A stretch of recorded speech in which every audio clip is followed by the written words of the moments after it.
So, yun guys, mapagpalang hapon sa ating lahat guys, sa ating mga viewers. Ngayon guys, kita nyo yan. Ulo ng karop guys, ng tupa, saka dalawang paa. Kasama pa yung dila niya. Nilinis ko na yan guys, ngayon lalagain natin yun guys, sasampalukan natin. So, tara guys, sarap nito sa hardo. Ulo ng tupa. So, tara guys. Abang-abang lang. Lalagayin natin ito. Sampalukan natin. So, yun guys. At ayun na nga, no. Yung ulo natin ng karop, tupa.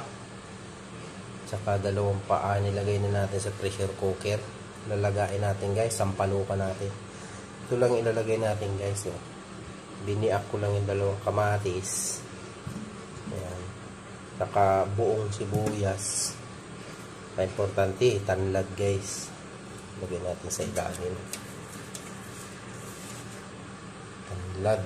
Saka ginayat na luya. Saka ito ba guys, itong bawang, biniak ko lang. Ayan guys.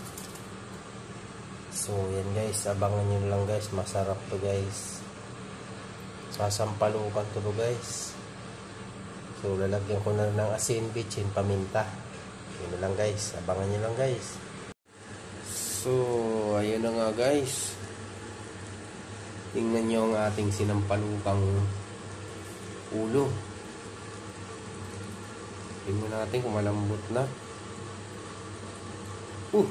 Lambot na guys. Oh, ang sarap nitong pulutan guys. Saglit lang lumambot sa pressure cooker. Yummy na naman to guys. Tikman natin sa sabaw.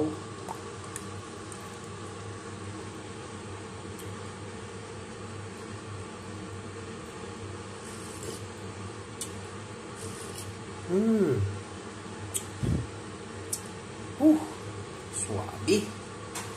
Tama lang yung asim niya. Sarap guys. Hello guys, oh. So yan guys, hanggang dito na lang. Napatakam ko na naman kayo. Buksan na yung red horse dyan guys, o kaya hard.